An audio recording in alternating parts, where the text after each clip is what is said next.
Oh, yeah. Sorry. Go ahead. Big brother. Okay. Okay, so we have a motion to approve and seconded. Any comments or edits? Okay, all in favor signify by saying aye. Aye. Aye. Aye. Any opposed, nay?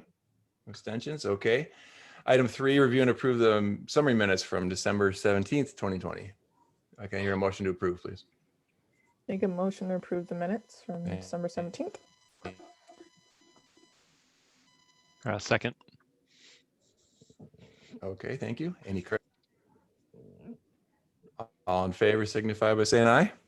Aye. Aye. Aye. Any opposed, nay? Abstentions? So approved.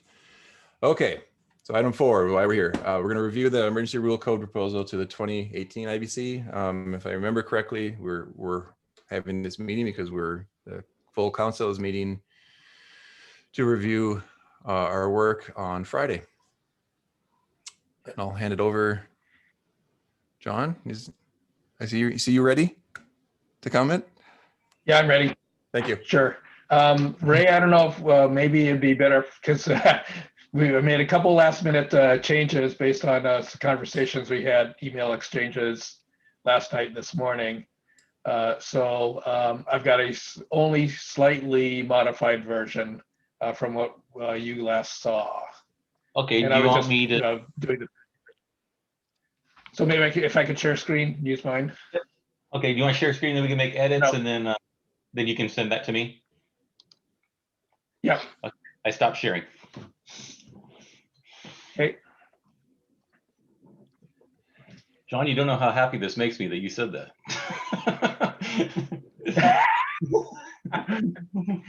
What, that you don't have to lead this? Come on, Ray. Okay. So since the last meeting, we've done, Kale and Alex and Daniel and I got together to kind of look at some of the parameters and things that DNR can provide and trying to go through what was our philosophy on how we're going to approach this.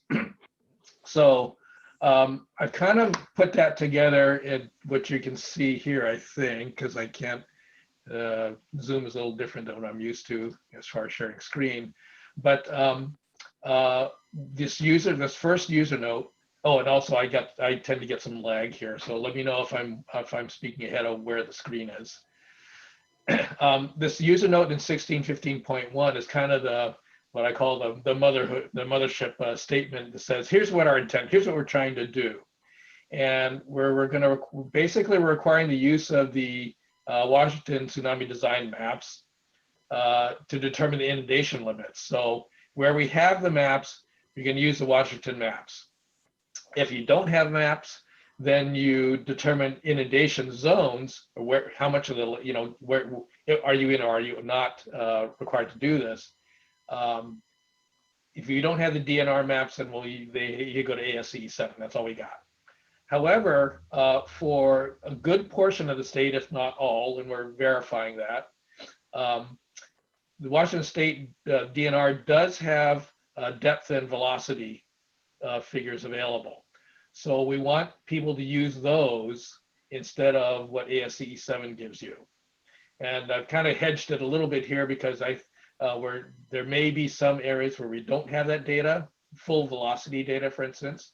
But at least, you might have to go back to ASCE 7 for those if we don't have them, or talk to DNR.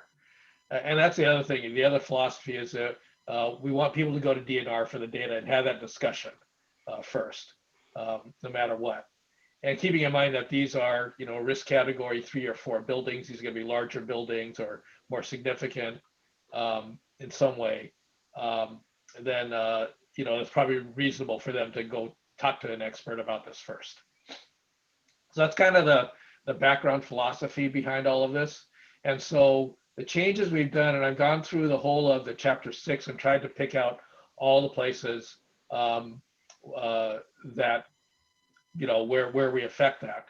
And one of the big implications of using the Washington State data, there are two, well, there's a couple. One is that instead of using the 100-meter bathymetry line, which has been very controversial, what we are doing is saying we're gonna give you the figures at the shoreline, and so you get inundation and velocities at the shoreline, and the shoreline is defined by the North American datum, what they call NAVD 88, and so everything is measured from there instead of offshore. What ASCE 7 does is they try to kind of align everything at the what they call the 100-meter bathymetry line.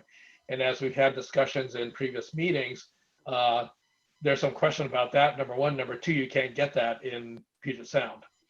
So now we're saying, okay, we have data. You're going to use, and it is possible to use the procedures that are in Chapter 6 using figures at the shoreline.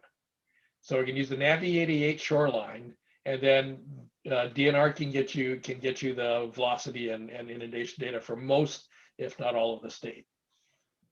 And by the way, Alex, Kale, and Daniel, jump in if I say something wrong here, which is very possible. Let's see. So that was kind of one of the philosophies behind all the changes we made. So we basically gotten rid of the 100-meter bathymetry line and all the issues that are attendant with that by going through this. And I think, again, I've caught all the places where that's referred to. And there may be one or two places where it kind of remains, but it probably will never, the designer would never get there. So, so again, we have this opening section in ASCE 7. We're saying this is where you kind of use the DNR maps. This is the actual language that says go to DNR maps and use those. And then we're gonna give them the website where they can get that. Let's see. Again, this is kind of, if you're not covered by the maps, then you have to do site specific. I don't think that's going to be a big issue here. The next thing is that we changed was then to say, again, another place where you say use the Washington maps instead of Chapter 6, instead of whatever the ASCE 7 uses, wherever it's possible. And again, another user note. These user notes kind of appear all over the place that say you can get the depths and flow velocities from DNR. Okay, we have some new definitions that we've added since the last one. I think last time meeting, we already had the maximum considered tsunami.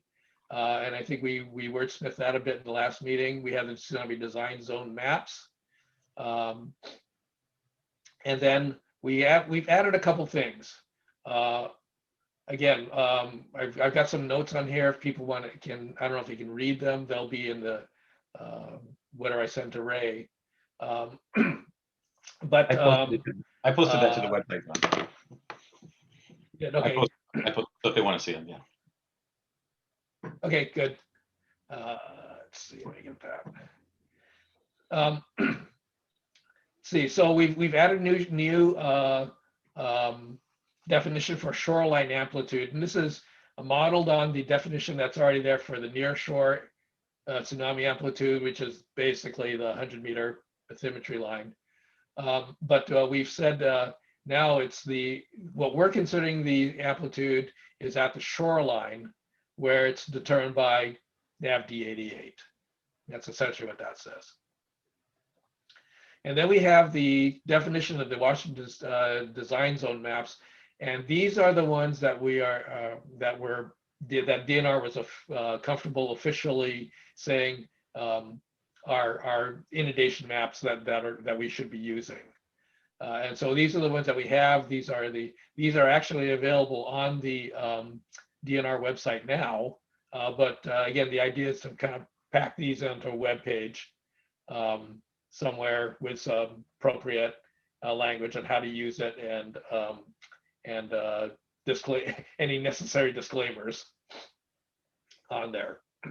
But anyway, this does get that whole thing about tying it to a specific version of the map. So this is what would go in the code and be effective until the code changes, till we decide to change whatever the reference maps are. The next thing, and oh, by the way, all of this is kind of what we felt was necessary for the emergency rule. Going further in the future, there may be other changes that we need to make. But for now, these are the kinds of things we want to do. Again, these are the necessary ones to refer to the Washington maps and make sure we get the right inundations and data. John, just let's out of curiosity, see. what do MS and, Pardon, go ahead. sorry, I know you have a leg here. Just out of curiosity, what do MS and OFR stand for on the maps? Not really relevant, just curious. That's our Daniel or publication Alex, language. can you answer that? Yeah, that's our publication language. So MS is map series and OFR is open file report. Okay, thank you.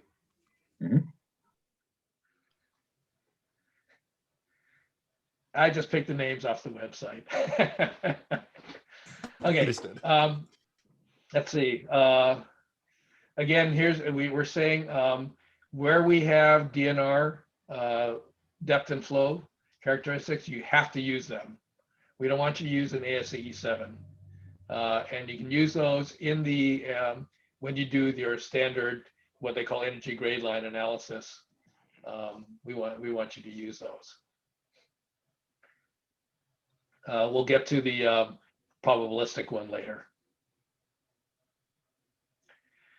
Let's see. I had a question here. We were kind of talking about going back and forth whether or not we need this section because there are some issues with it. But for now, I think it doesn't hurt to keep it. The designer may never get there. So for now, I think we will just leave it alone and make this. There's one part we do need. Oh, we add the fray by referring to our the Washington design maps essentially. Tsunami design zone map is either Washington where they exist or ASCE 7, and that's in the definition. When you get to risk category 4, you have to do your probabilistic analysis. And again, we have another one here that says if you've got depth and flow available from Washington State, then use those to determine. There's a kind of a comparison. You use the base. What the base code says, use the energy grade line analysis as kind of a baseline for comparison. And we're saying forget that. Use the DNR data for comparison. If you're going to go and hire someone and do your own tsunami analysis, you're going to use the DNR data as a baseline.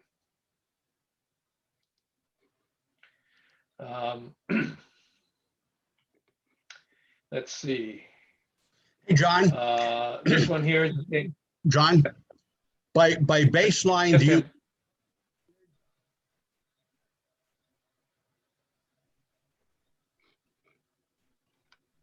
Sorry, Tim, I'm not hearing you. by baseline, do you mean minimum standard? Yes. Okay, thanks.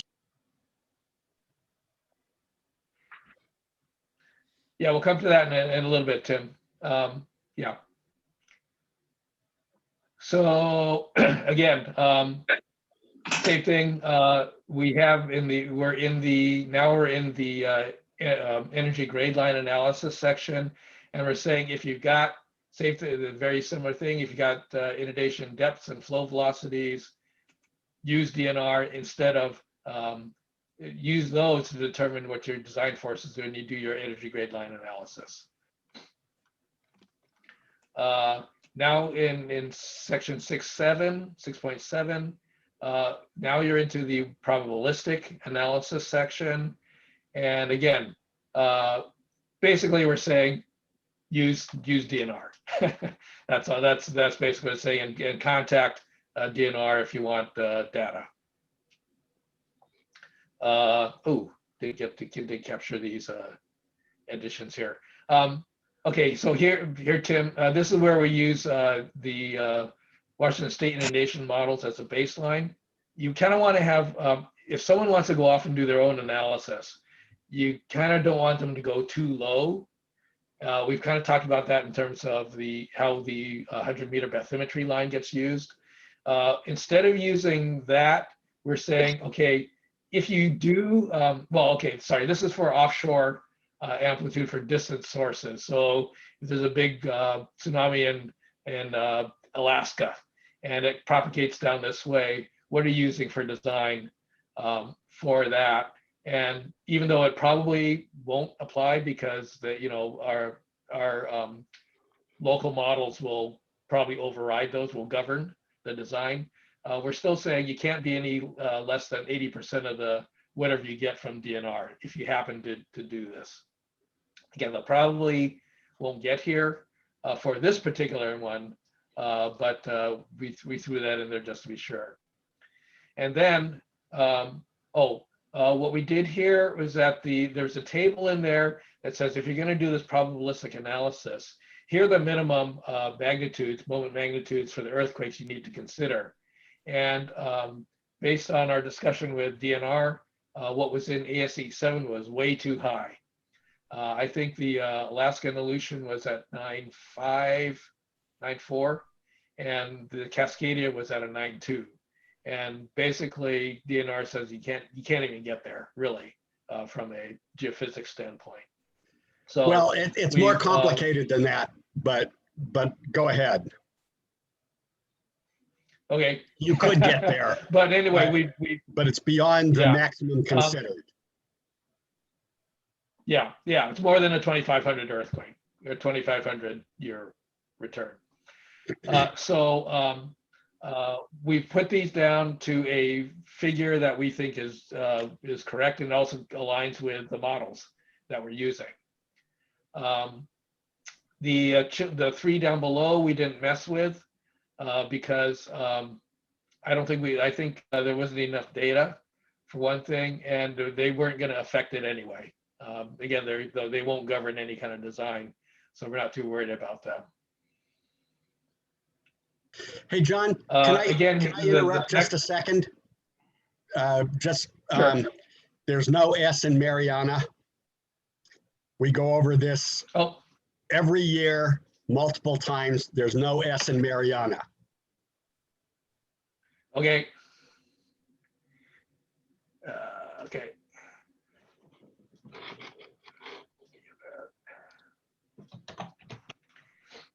Okay. Yeah, I'm just copying what's in the book. Okay. Let's see.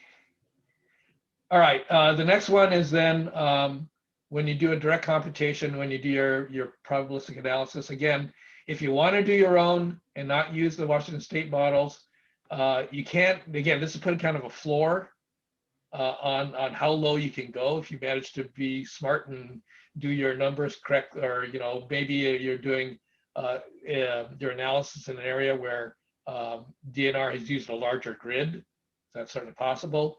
We're still saying that we don't want you to be lower than 80% of whatever DNR data says. So if you're trying to lower it too much, we're saying no, you can't do that. Yes.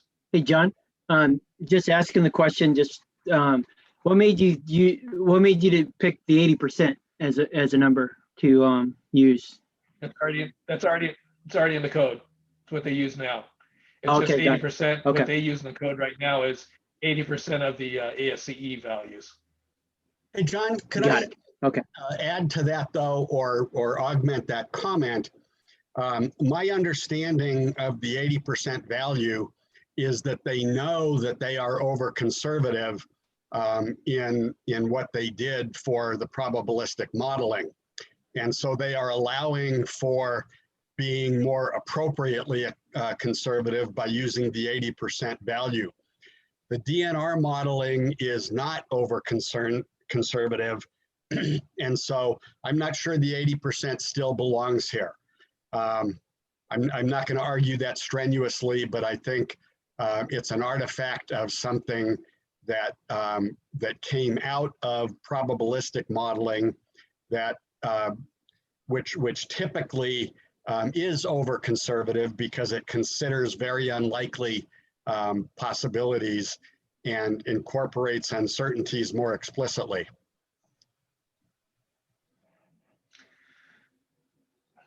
My understanding though, Tim, is that again, there are some areas again where we have a larger grid where DNR, you know, we have the that it may be conservative for a particular site. Just because you know, again, the grid size has doesn't take into account everything, right? Right. So this allows for that. And so ASCE 7's model is over conservative, and it allows you to have Right. more appropriate conservatism by using the 80% value. The DNR model is not over conservative. But Tim, I'm talking about the DNR data. What I'm saying is that you've got some areas where you got a tight grid, and you got some areas you got the larger grid. And my understanding is that in the larger grid areas, the DNR data uses the highest resolution that is currently available. I don't want to hold this up. Let's maybe do this offline. okay.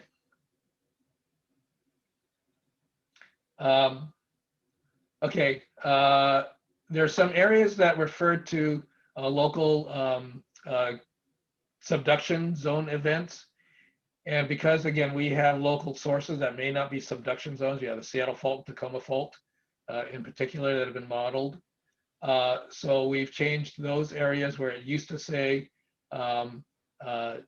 refer to a subduction zone, just to anywhere you got a local earthquake event instead. And then when it talks about subsidence, then you can again get that data from DNR. Could it say fault instead of subduction zone? Because the Seattle fault is a fault rather than a subduction zone, but a subduction zone is a fault. You could. We just figure if you know it's a local earthquake event, doesn't matter whether it's a fault or whatever. I don't know. Couldn't it say that?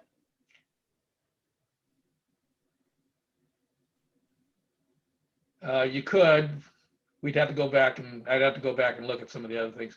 We kind of did the same thing here. There were a couple places where that happened, where we had to make changes, and I'll have to go back and look and see. I mean, is it that important? Should it say is a local fault? Before it used to say local something subduction event.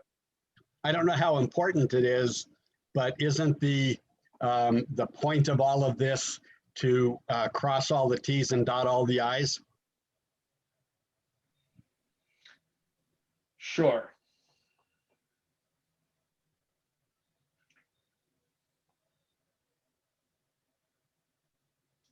Okay, I have to look and see how that fits.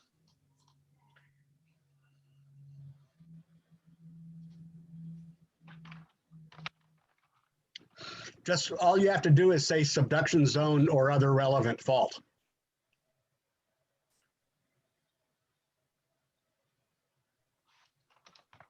Yeah, right now the language says it's a local subduction event, so we just substituted earthquake for subduction.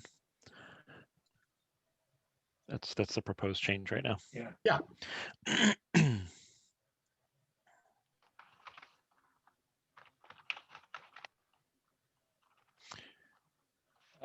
Tim, can you say that again? Would you say local?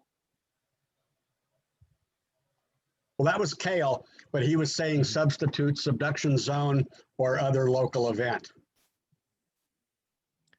No, I was just commenting what No. the change is right now is we just got rid of the word subduction and we put in earthquake. Oh, yeah. Good enough. Yeah, I think that the intent here, we wanted to make sure that subsidence for, say, a Seattle fault or Tacoma fault event is also considered when calculating the inundation. And also uplift. Okay. Yeah, I think from an inundation standpoint, I'm guessing that the subsidence would be, yeah, more important, but yeah, that's the intent of this change. Well, I don't think it would be more important because if you don't consider uplift, then you are over conservative. Hmm. They're both equally relevant.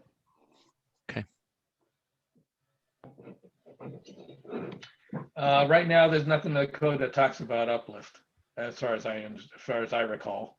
And Cale's shaking his head. Yeah, I don't recall. I mean, of course, a lot of our work has been on the coast, where we are we're thinking more about subsidence at the coastline. Well, Yeah. yet another problem with the ASCE model, because the paleoseismology indicates that there are areas of uplift along the coast due to Cascadia subduction zone earthquakes, specifically around parts of Southern Oregon and Northern California. Hey, John, isn't uplift just covered in other parts of the code? Our D1, D2 categories? I don't know if it even comes into play. I'll do a quick search. In the IBC? Yeah, I don't remember seeing it. Okay. Yeah. I'll just do a quick search. Yeah. I don't think it's in there. I don't remember seeing it either, so. Okay. Okay, and then we've added this one last, just while Cale's doing that search. Again, there's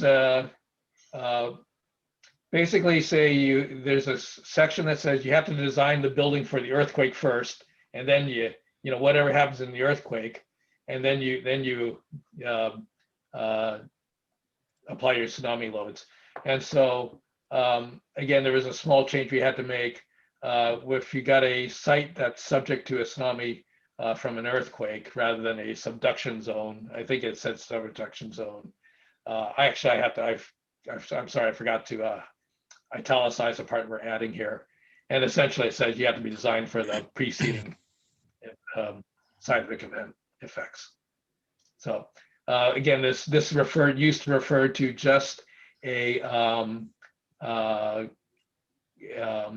subduction event. And again, since we've got other faults, then we just broadened it to all earthquakes. If you get subject to a tsunami, a subduction event is an earthquake. This is kind of dancing around that. Yeah. Yeah, well, you get both. This way you get both Seattle fault, you get and subduction and Cascadia. Right, but it's not just fault, it's earthquake. It's an earthquake generated on a fault. And I don't want to parse this too finely, but it's kind of implying that without saying it very specifically.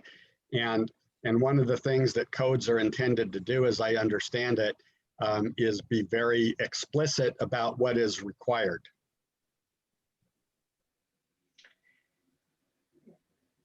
Yes and no. Okay, fair enough. You're the expert.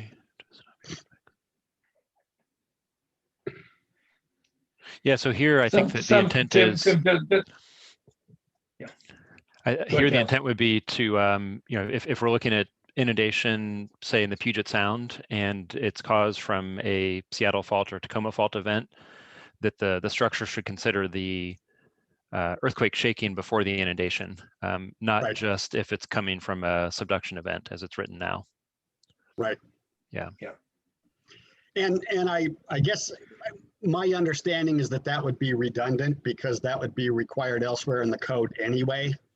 But I guess it doesn't hurt to restate it here. Yeah. It's not, well, I don't know. It's the way this is written is it says that only if you're in a subduction zone do you think about the earthquake before the tsunami. I mean, if it's a distant, you know, if you're thinking about like Hawaii, you don't have an earthquake that causes a tsunami. So you might design a building for an earthquake and a tsunami separately, but not earthquake then tsunami. I think, I mean, if we're looking at inundation in Puget Sound, this change makes sense to me, to think about the ground shaking, the effects on the foundations ahead of time prior to the inundation arrival. Sure, and I guess given that the ASCE 7 is written for the entire Pacific coast of North America, that distinction makes sense. It doesn't make sense in Washington, but in Right. California, distant events are likely to be the governing tsunamis rather than local events. Whereas in Washington, it Yeah. is clearly local events that will be governing. Exactly. Yeah, Tim, the other thing though, just, this makes it abundantly clear you have to do that. I would say that in general, the code does not anticipate multiple events. So, the code does not consider like fire following earthquake. We know it happens, but the code doesn't look at that. The code does not consider a big windstorm right after an earthquake, kind of dual events. The code generally looks at one hazard at a time. And so this is one where we're saying, no, you really do have to look at both. And it's probably worth clarifying. So that's interesting because that brings up a real can of worms. Because when we did FEMA 646, what we were doing, and I know that earthquake insurance works this way as well, the building code standard for earthquake doesn't require no damage. It requires no fatalities, no life loss because of the event, but it allows for there to be some damage to the building. And this leaves that kind of in a gray zone where it's not clear if this is requiring that that this apply to a damaged building or to a building that's in its original state. This particular provision is just related to foundations. It's really intended to capture liquefaction and lateral spreading that would occur in the ground shaking prior to inundation. Okay.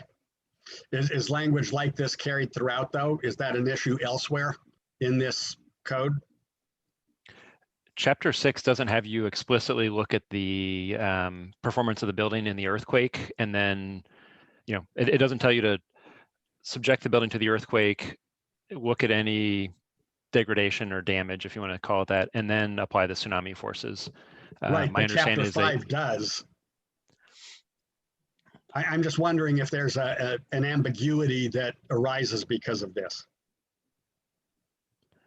Because of our changes, I don't see an ambiguity. What this just does is it says that if you're looking in the Puget Sound and the tsunami is caused by Seattle fault, then you have to look at the effects on the foundation of the Seattle fault ground shaking prior to the inundation. Okay. For this particular section, that's all that we're changing. It's just really just broadening the earthquake hazard to think about your foundation designs. Okay.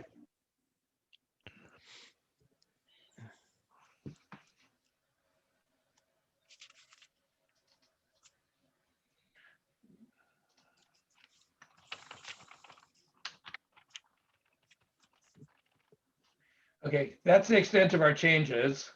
Again, this is what it's a lot more than we kind of started with. We're making 14 separate changes here. But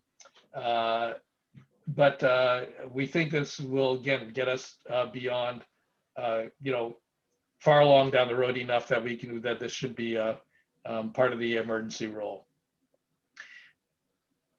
So I think that's pretty much it for the actual code changes. So John, this is kind of ancillary, but so this is just an emergency rule that we're talking about here. And then the 2021 code will be a separate event that gets considered later. Does any of this conversation affect what will happen in the 2021 code, or does it have to be revisited there? Or is all of this being adequately considered in the 2021 IBC? You want me to take that, John? Sure. Okay.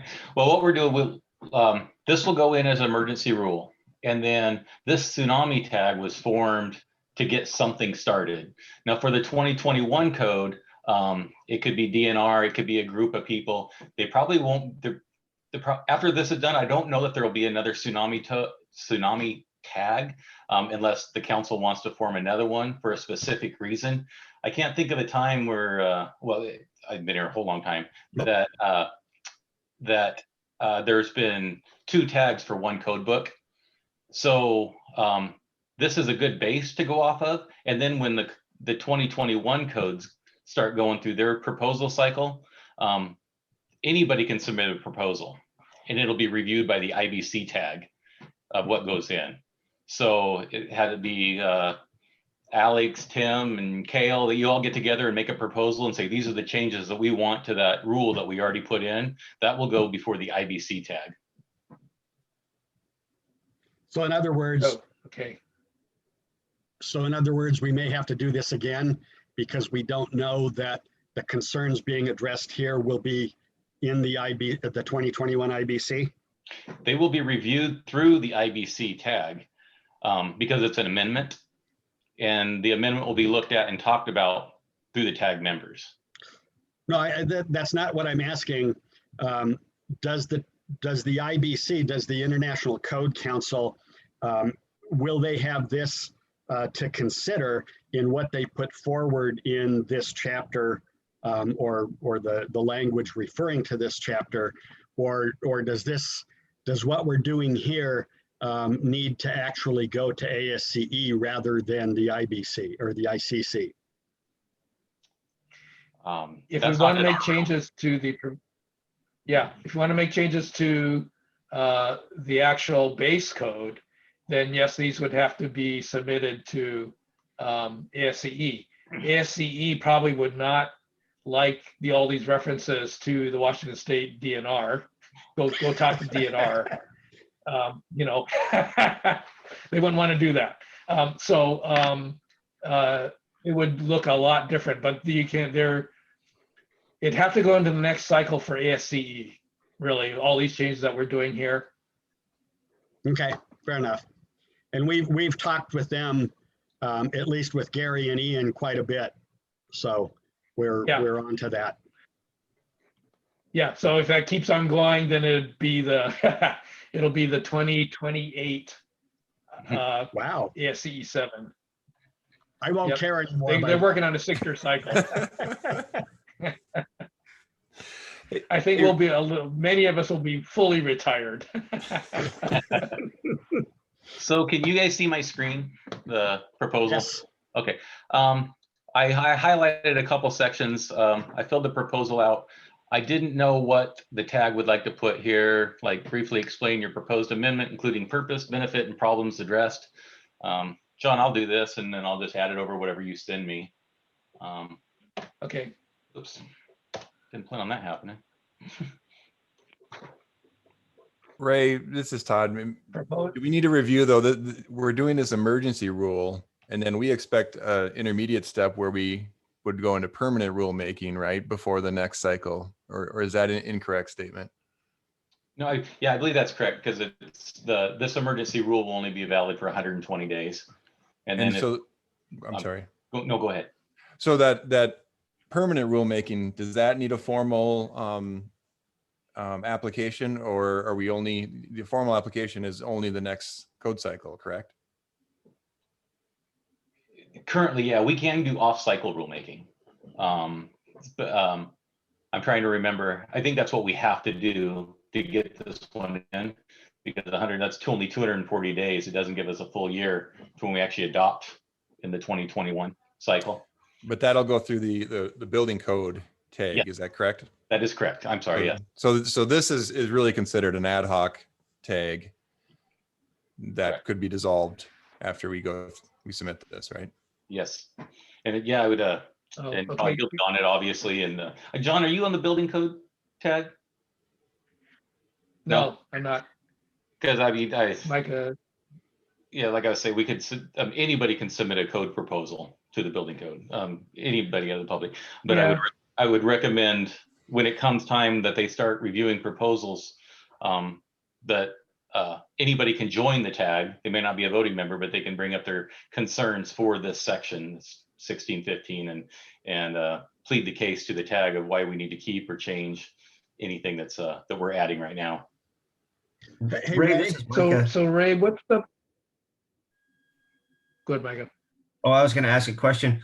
Couldn't we just take this proposal as you've written it here and enter it in as a permanent proposal for the 2021 state codes? So we could have it as emergency rule and then we could put it in. I mean, those are due by March something anyway. Yes, and then we can make any, I think that was the intent, is to get this in emergency rule and then start the proposal rule and make any modifications or changes, but at least we had something on the books. Yeah. So Ray? Ray, what's the possibility? Sorry, Ray, what's the possibility of asking the council to continue the tag? Because we kind of threw this emergency rule together knowing that there was more work to be done. And plus the, DNR doesn't have their actual, a real, tool together yet. And we've kind of talked about them developing one. Again, there are a few more changes that need to be made if we really want to fix everything. This was kind of an interim step. I'm wondering if maybe, I don't know, Micah or Todd, you can suggest to the full council that the tag continue until we got what we consider can be permanent. Yeah, I agree. I think that was my assumption too, that this ad hoc tag continues at least through permanent rulemaking for 2018 code, right? And then that rolls into a formal proposal for normal 2021 rulemaking. Is that how everyone else understands it? I agree, Todd. Yeah, maybe I might have explained it differently way after the 2021 stuff starts going. But yeah, I don't see that. I mean, if there's a value to this tsunami tag, I don't see the council, like the 2 council members here, I'm sure that they would vote to keep it running and up and going.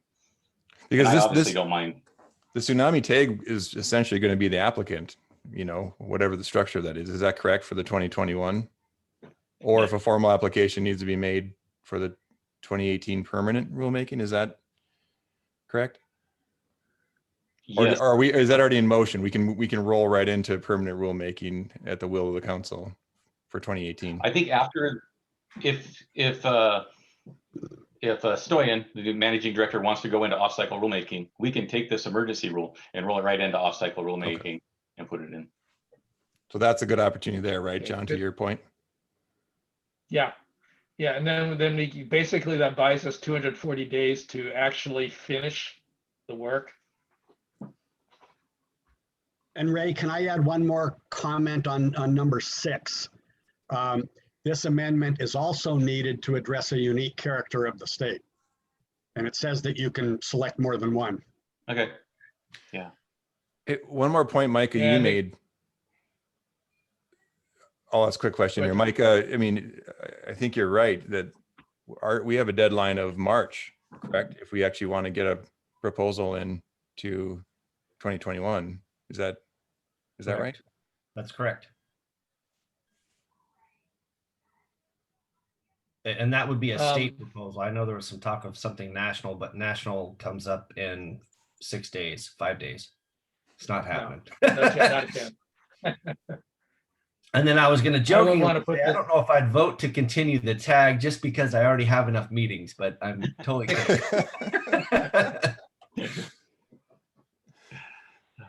You don't have to be on them all, Michael. Ray, also, go ahead, John. Ray, also number 6, you can say it clarifies intent or application. We did some clarification there. And it corrects errors and omissions.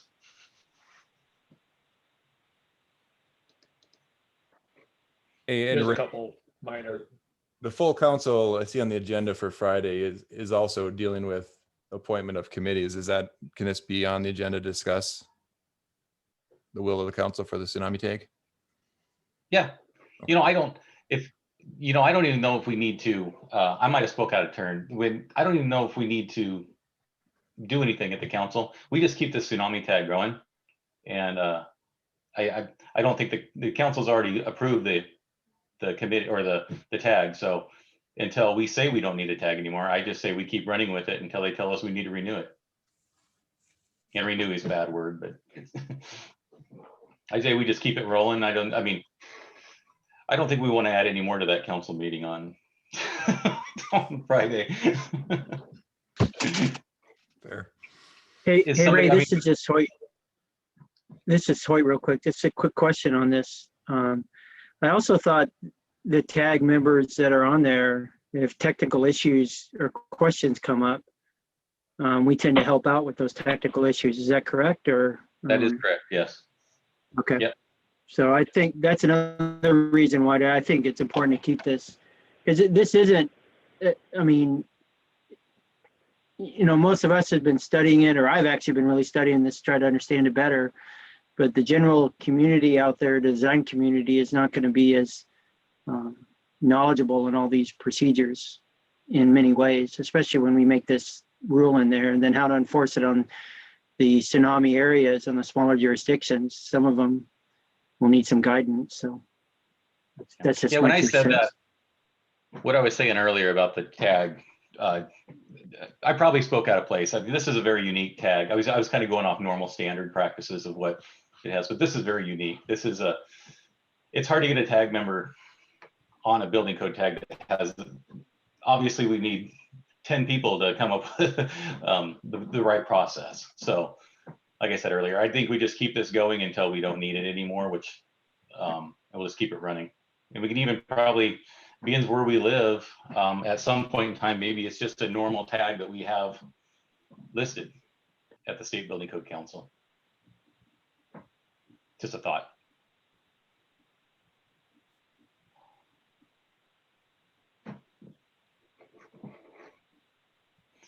So did we have something that we'd like to add to this portion right here?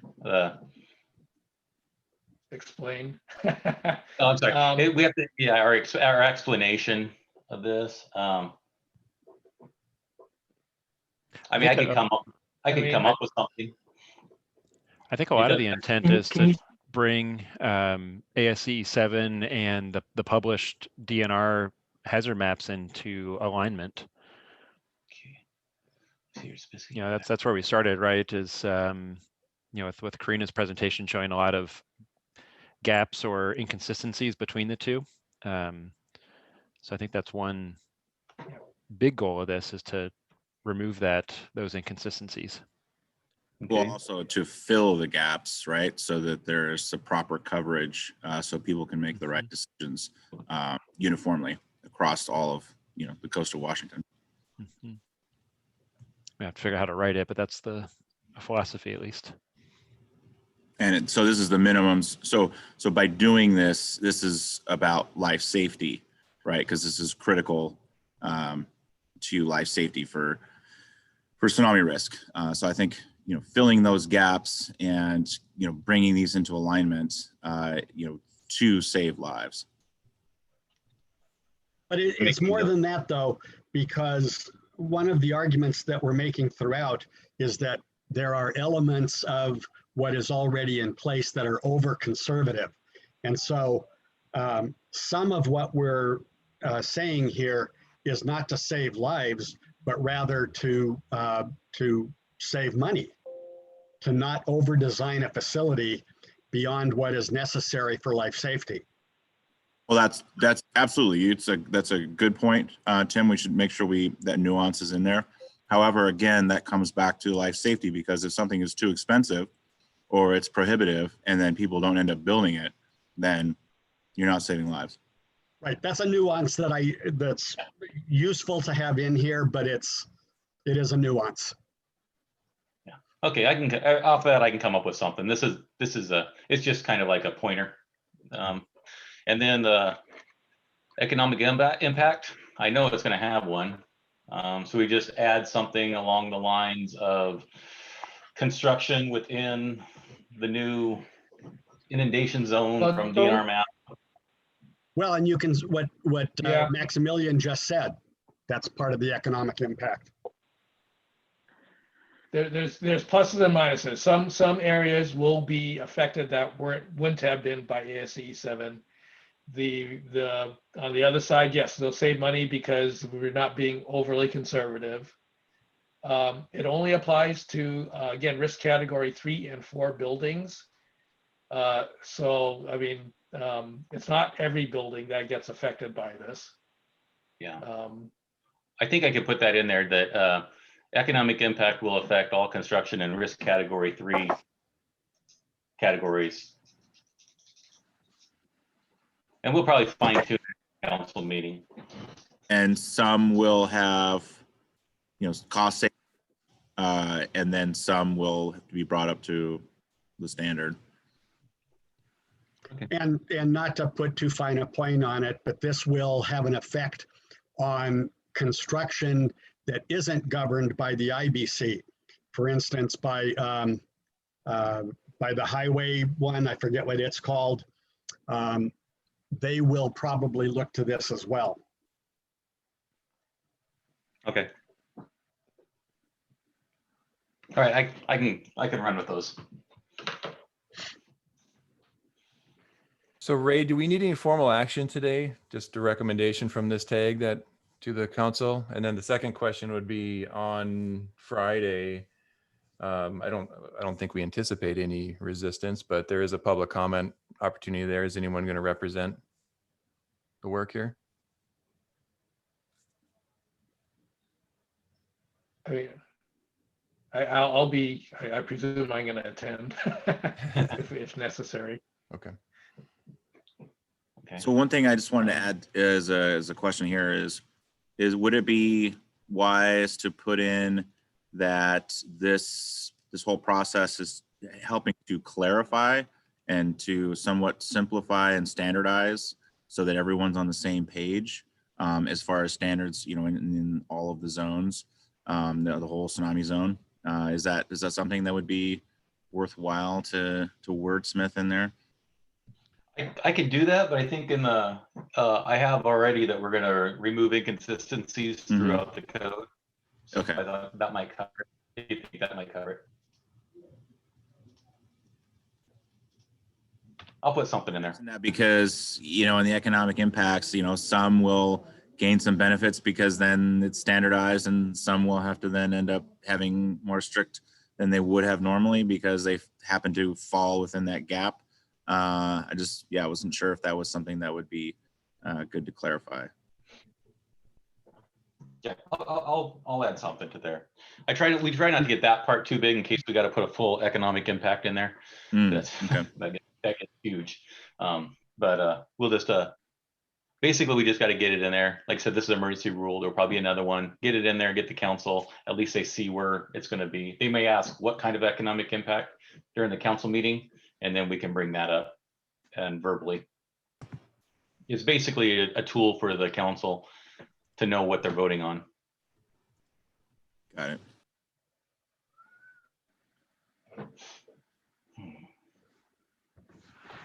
Well, I have a couple other notes. Ray, I don't know if Oh, go ahead, John. go ahead. No, sorry.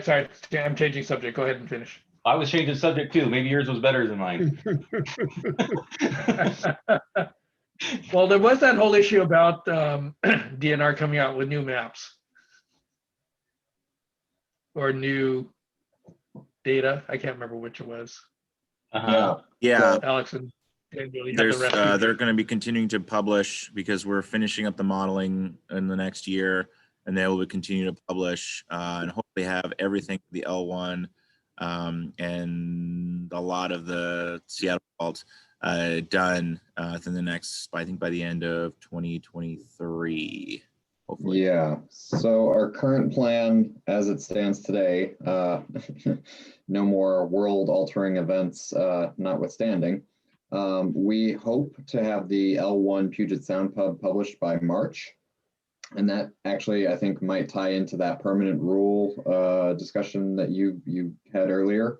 We are going to, now that we're aware that there's that deadline, we're going to try to shoot to have that publication come out before that deadline, so that we could have those publications included in the in that March timeframe that you guys mentioned previously. And that'll cover the entirety of the Puget Sound for the L1 scenario. Now, following that, we anticipate publishing the entire Puget Sound for the Seattle fault scenario by likely December, probably the winter time frame of December, February is most likely there.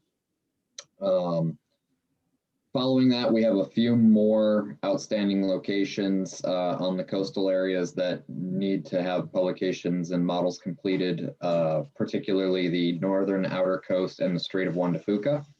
And those, we anticipate both of those would be published, modeled and published. And as Maximilian said, everything should hopefully be completed by no later than 2023.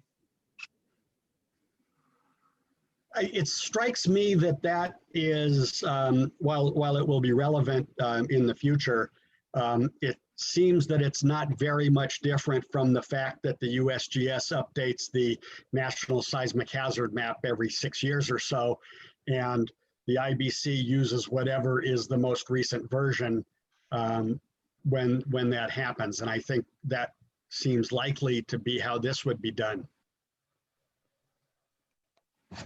Yeah, well, again, we could, once we have the final maps and everything, we could pre-adopt them essentially in a very similar way to what we're just doing now.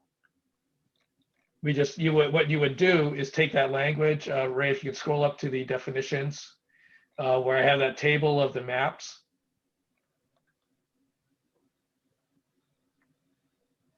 Did I go too far?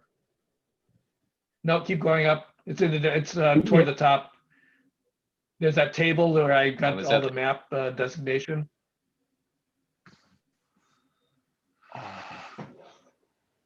Okay, scroll down.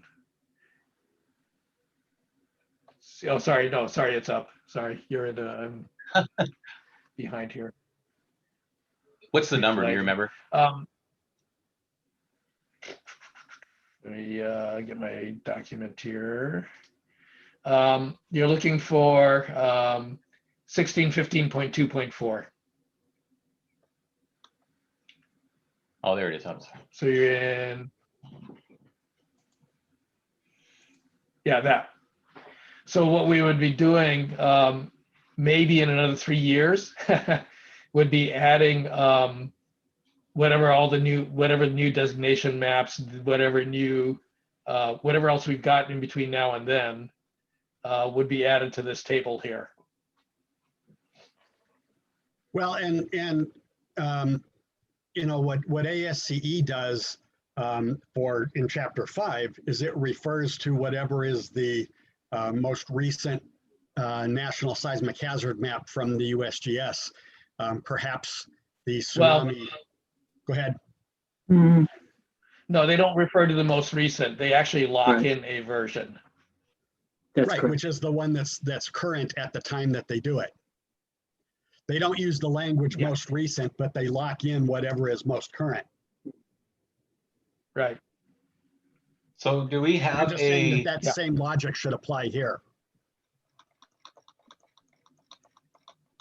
I don't think we need to slay that horse today. But am I hearing, Daniel, that this list could change before submission of the 2021 application? Yeah, proposal? so if March is the deadline that you guys are shooting for that, ideally, and I will push very hard to make that happen, is that list above, I don't see it on the screen now, but it's the one that's up there, would be significantly expanded to include all of the Puget Sound. Yeah, that list right there. So it's just one publication. So that actually, as far as this list is concerned, it's one line item that would be added. But the implications of that is that it covers the entirety of the Puget Sound. Okay. For the L1 Is that scenario. is that and that's going to be like a PDF map like these other ones here? Yes. that a designer could go to and say, I'm in the zone or not? Yes. Okay. Does it supersede some of these then, or it's in addition? It would supersede MS 2018-02 because there was a lot of overlap between the two studies, and so we decided to supersede the 2018 version with this new one. And also there was some changes done to some of the model parameters between the two. So the Anacortes Bellingham area would also be removed and replaced with what we're calling the Puget Sound. So it'd be MS 2021, probably -01, because I doubt any publication is going to come out before it. Dan, I'd be reluctant to rely on something in the future that you think is going to happen, because we have learned over many, many decades that there are unforeseen events that forestall publications. And unless the new publication is going to make substantial differences to 2018-02, I would recommend letting it go at this point. Well, we would still like to see it included if possible. And I acknowledge that, delays may happen, but I'm going to try my very best. And just so this committee is aware, to keep it on track so that it is completed by March. It was always our intent to have it finished earlier than that. However, there was a few delays related to the peer review process. And now with Karina on her maternity leave, it was decided that it would wait until she returned and couldn't go through the motions to finalize it herself. So that's kind of a few of the holdups that were put into place here. But we will try our very best to get it done by that time. And so yes, it may be that doesn't happen by March, and I would feel very sorry about that. But we will try very hard to make that happen. So just so this committee is aware. And if that's the case, if it's just a matter of switching out one line to make sure that's included, I think that's doable, it seems like to me, and it'd be a good benefit.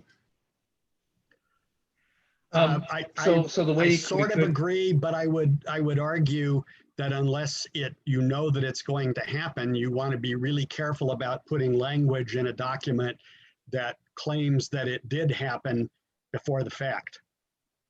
Again, I've been part of this kind of thing many, many times. We miss our target deadlines for publication most of the time.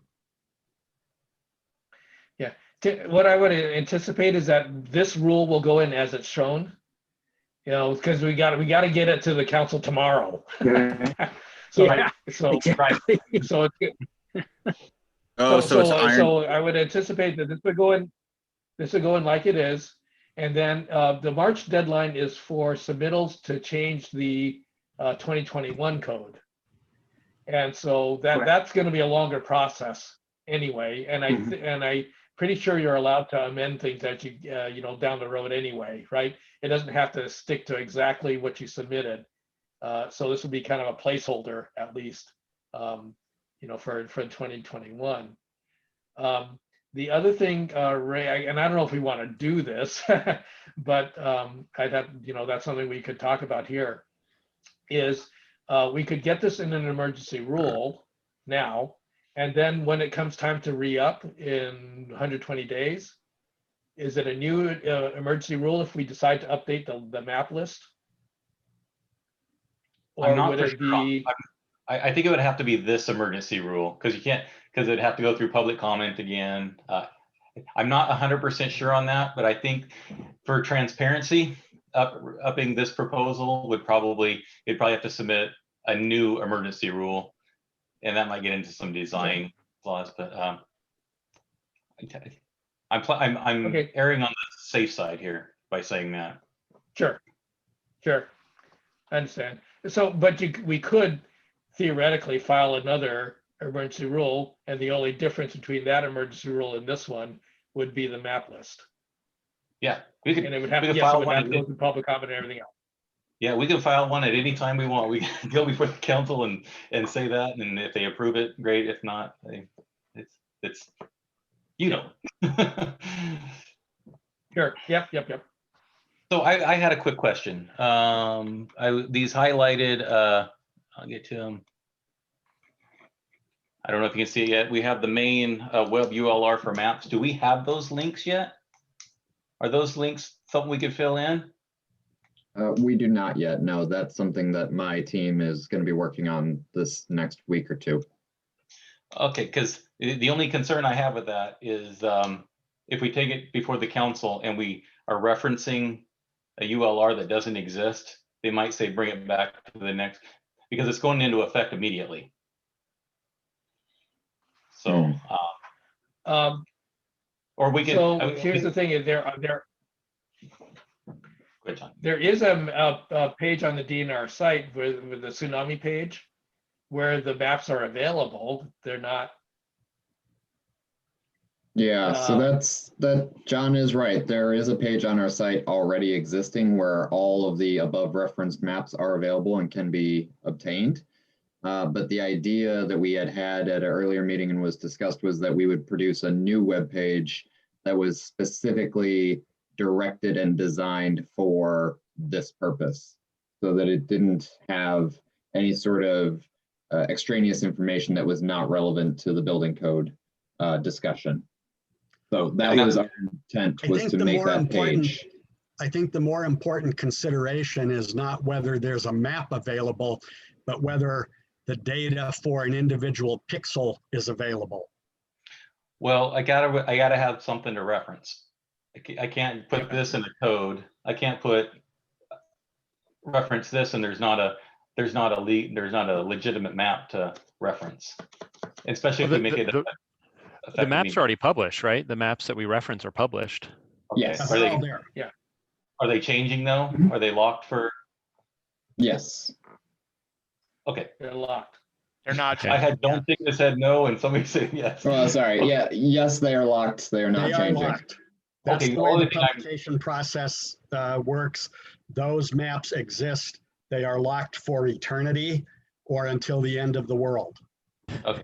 I just wanted to make sure that I had something, if we're going to reference something, I had something to put there that they can reference. Again, my question is, I know the maps are there, but the question that I was raising is whether or not the inundation depth and velocity are available for every pixel, because that's the relevant design criteria. So that's a bit complicated. On the maps, they are qualitatively, but not quantitatively. And that's why John has in the language that for any sort of analysis that has to be done, they would have to contact DNR and talk with us to understand the hazard and then also get that information for site design. I don't think it's that hard, really. You have the data, they're just not published in the maps, but you have the models. And so you could query an individual pixel, which is what is being asked for in design. Yes, right? absolutely. When Taylor designs something, he has to have the velocity and inundation depth at an individual site where a building is to be constructed. Absolutely. And that's why we You say have contact that. us for that information. Right. And so you need, it strikes me that what Ray is asking for is that there needs to be something more explicit saying how to do that for the council. No. John's shaking his head. No. Okay, what we're trying to do is get this. We're trying to get to the maps. Yeah, just a Because ULR. you do need the map. Just need to get to the map and put it on the proposal. Okay, so if I understand. I will. Go ahead, John. Oh. Well, I mean, if we're trying to get this in tomorrow, Friday, then I can just pull up that tsunami page on the DNR site and copy the URL. Okay, Yeah. that'd be perfect. And something else that could be done that might make it easier is going back up to that table of the individual publications. Each one of those could be a live hyperlink, because they do all exist individually. So if you wanted to pull one of those up, if you put a hyperlink to it, that would work as well as this. Well, you'd have to reference it. That'd be hard because the hyperlink's going into a code, and people don't have hyperlinks on insert pages of their code book. Okay. I mean, looking it up electronically, that's a great idea, Tim. So if I may, Ray, can I share my screen? I just want to make sure from Daniel and Alex that this is going to be okay. Okay, go ahead. Okay. So while John's doing that, I mean, if we're referencing a website where the website is not part of the code, the relevant maps that are part of the building code are those specific MS or OFR Mhm. references that are in there, someone could just do a web search for that name and likely find it, or they could just, go to the DNR Tsunami website and drill down until they find those specific publications. Yeah, I think all the references to the website are in user notes. It's helpful information.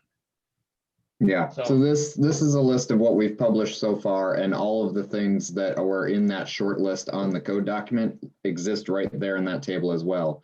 The reason why we didn't necessarily want to direct people to this table is because this has a lot of publications related to other seismic sources, other earthquake models that would not be appropriate for the use in the building code. And so that was why we wanted to kind of have a curated list, so to speak, of what is only appropriate for building code purposes.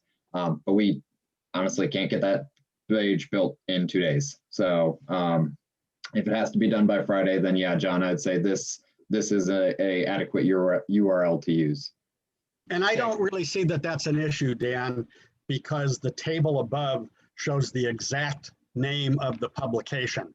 Yeah. And so you can match that to the table that scroll down to it again.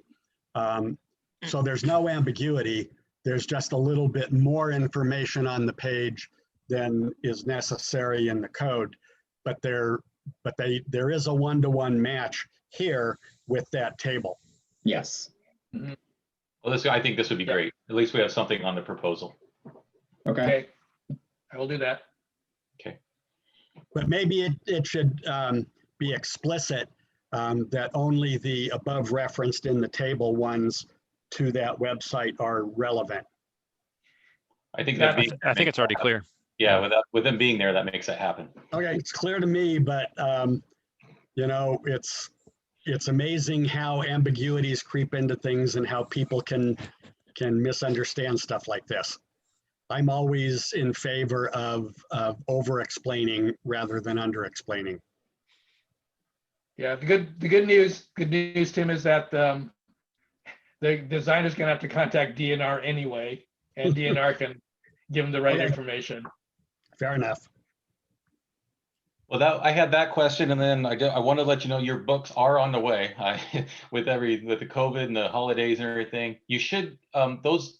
I think pretty much almost everybody got them electronically, so you might get them today. Your ASCE, and when you order a bunch of them through ASCE, their license thing is really weird. So we had to do a bunch of organizing on how we did the license thing, and Shannon, our admin, did an amazing job working with them to get those to you. So you might be getting them today or tomorrow.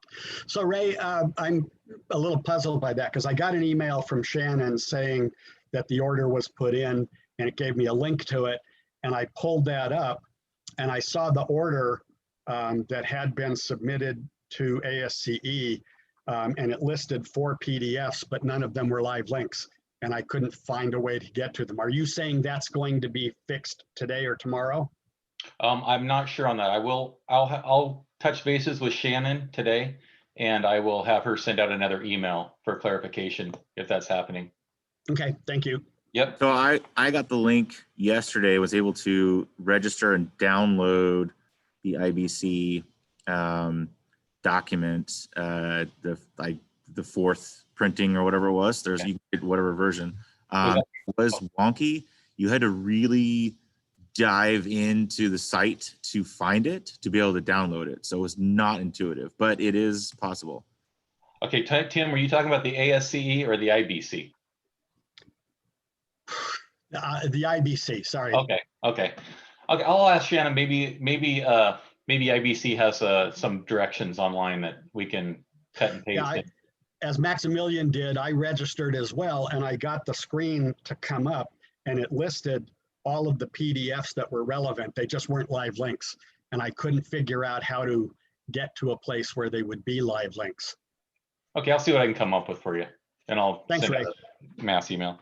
So the books, the letter has been sent. Diane Glenn has signed it. So our letter to Mr. Chalk, is that his name, has been sent out. So now we play our waiting game. And Mark this off my list. That's what I had. So I'm kind of wondering, maybe this is tangential, but Gary Chalk is the chair of a subcommittee. And maybe the letter should also copy ASCE as a whole, because he was chairing a subcommittee to ASCE. I can look into that. Well- I know it's been sent. Okay, never mind. And I'm, Gary knows Yeah, we're if we're gonna looking do for that- this stuff. I would hope Yeah, that he would forward it if it wasn't relevant to his position. I would hope that he would forward it to relevant people. Okay, fair enough. Um, We've had lots of conversations with Gary that leave us dubious, but Yeah, I wouldn't count on that. Okay. Yeah. Well, we can send another letter in a couple months. We've got it typed up and Yeah, I fair mean, enough. the other two people you would send it to might be Jennifer Goupil, who is kind of the ASCE staff person who oversees ASCE 7. And the other one would be the chair of ASCE 7 main committee, who is currently Ron Hamburger, except I think he's going to retire sometime soon. So I don't know what the forward going is, but right now he's the chair of the main committee. you know those retirees are. Yeah, no, they just- Yeah, some of us can't they stop. just disappear and melt away. Okay, that's all I had, I think. And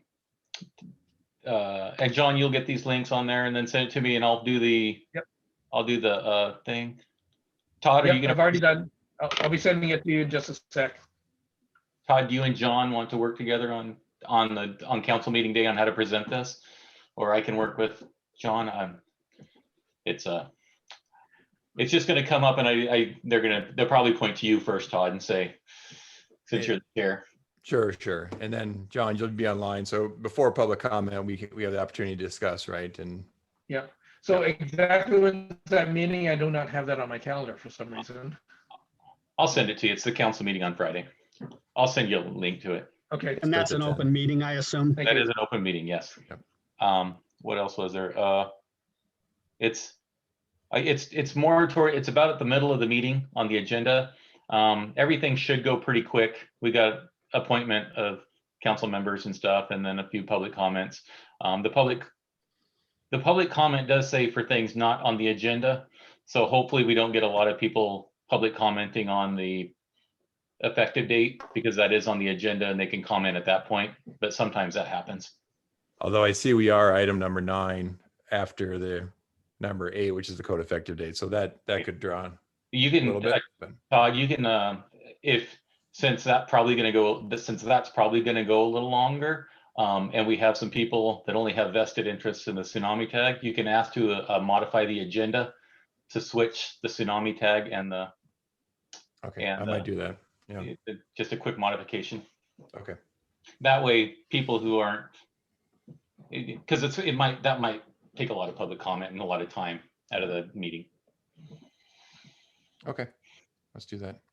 Okay. I could be available from 10 to noon on Friday, Todd and John, if you think it would be helpful. I mean, I'm happy to let you cover. Just, I know what your thoughts are. Yeah, no, it's always helpful to have backup. Okay. And And you know, I I would suspect that we would get to this before noon. Okay. I don't want to jinx it, Okay. but No, but we'll ask for the. Hopefully you can swap the agenda. Yeah, I could imagine the code effective date being a big discussion. Okay. yeah. Yeah, and I'll Tim join and as Daniel well. and Alex, if you. Okay, yep.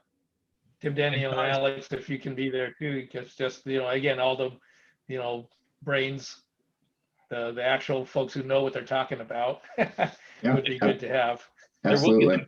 there will be some council members that might have some questions. And it's nice to have, like John said, a circle of people that, because each one of you are an expert in a little bit different field or a little different aspect of it.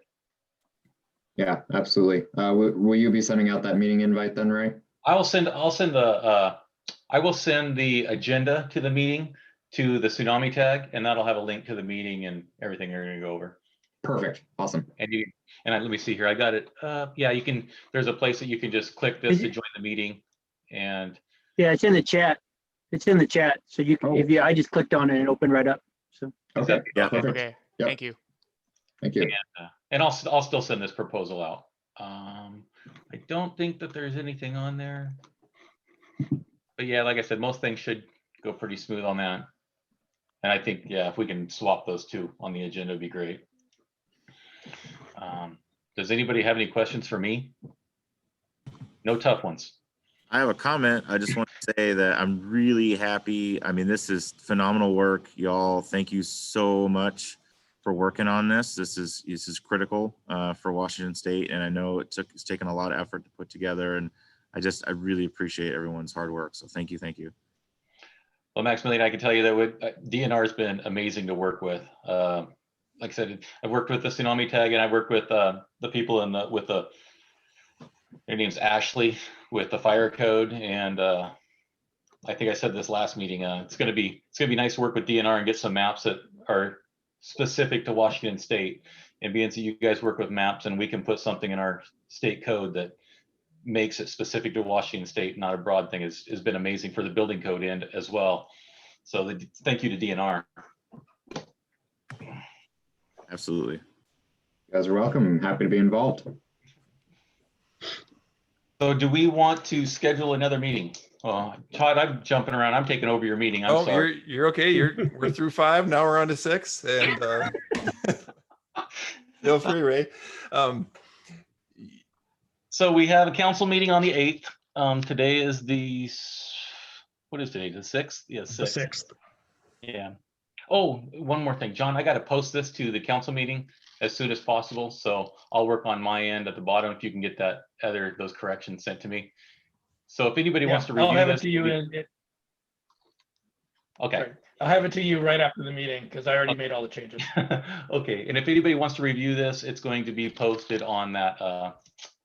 When I send you the agenda, it'll be meeting documents. You can click on that link and it'll take you to this proposal that we're submitting to the council member.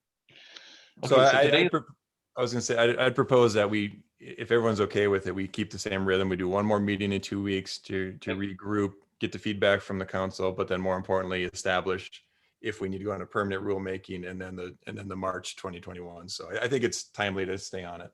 okay, then what I will do is I will go over the bylaws for off-cycle rulemaking and see is that what you're asking, Todd? Yeah. And that might be good for the group then to say, okay, we're past emergency rulemaking effort. Now let's get into permanent 2018 and get ready for 2021. All right. That seems to assume that the council is going to accept the emergency rule. That is assuming that. Todd, something else during the meeting that you might be able to bring up. It might be a little educational for the new managing director and just everybody in general. Maybe after this is done, ask them what is the steps for moving this into permanent rule, or what are our next steps.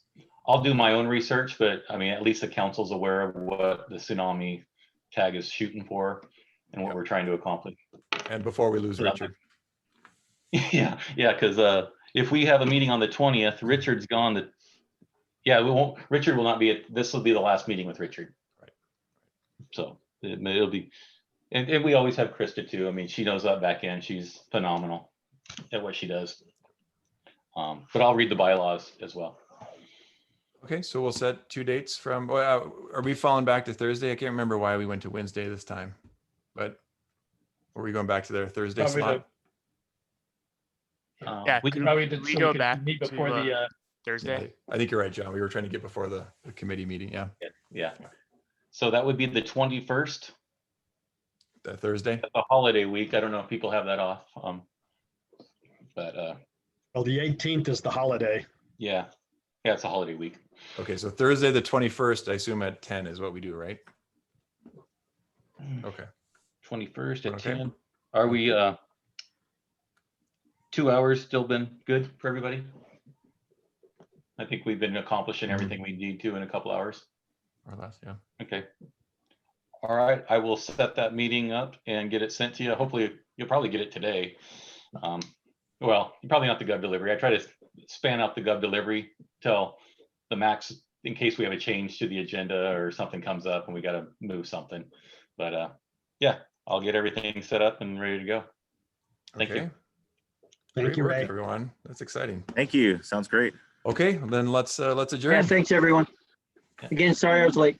Thanks. Stay healthy. Thanks. Bye-bye. Boy, you still on there? Yes. Okay. Have you taken recently? Let me see. Make sure I stop this recording. Have you recently taken your fire marshal's exam, or have you taken your fire marshal's exam? No, I'm not a fire marshal. I Oh, can. I didn't know if you, but I didn't know if you took it with your CBO or not, or after your no, CBO. no. Yeah. Okay. So I kind of stay away from the fire stuff. So I'm on the fire tag, you know. so I got it. You Okay, know. I just, Um, gosh, I don't know why this thing keeps recording. Stop recording. I mean, I know it real well. I mean, I deal with Chris, Chris Seaman in Tacoma. Him and I work together a lot, and I know he's a